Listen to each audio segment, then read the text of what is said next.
السلام علیکم ورحمۃ اللہ وبرکاتہ۔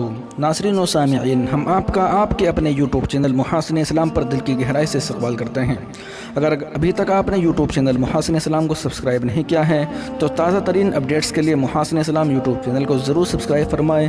بیل آئیکن پر کلک کرنے سے آپ کو ویڈیو فوراً مل جائے گی۔ تو دوستو، آج کی ویڈیو میں ہم بتائیں گے کہ حضرت مولانا رابع حسنی صاحب ندوی، جو مسلم پرسنل لا بورڈ کے صدر ہیں اور ندوۃ العلماء لکھنؤ کے ناظم ہیں، انہوں نے حضرت مولانا محمد سعد صاحب کاندھلوی، جو دعوت و تبلیغ کے امیر ہیں، ان کے نام ایک خط لکھا ہے اور اس کے اندر بہت سی چیزیں انہوں کو بتائی ہیں۔ تو ہم وہ خط آپ کے سامنے پیش کر رہے ہیں، سماعت فرمائیں۔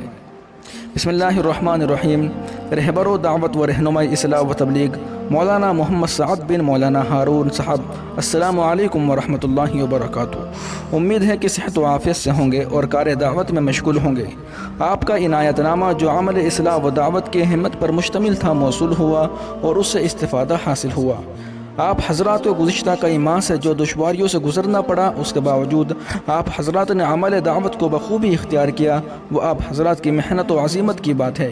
چھوٹی چھوٹی جماعتوں کے ذریعے کام کو برقرار رکھا گیا اور دعاؤں کی برکت سے پابندیوں سے باہر نکل سکے۔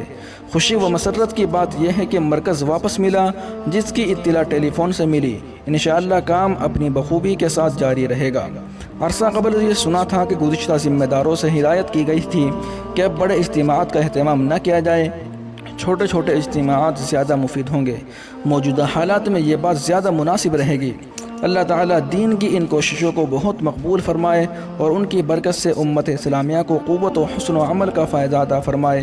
یہ ناچیز دعا کی درخواست کرتا ہے محمد رابع حسنی ندوی، ندوۃ العلماء لکھنؤ۔ یہ پورا خط ہے جو حضرت کی جانب سے امیر صاحب کے نام بھیجا گیا ہے۔ آپ حضرات اس کو زیادہ سے زیادہ شیئر کریں اور ویڈیو کو لائک کریں اور کمنٹ میں مشوروں سے ضرور نوازیں۔ شکریہ، جزاک اللہ۔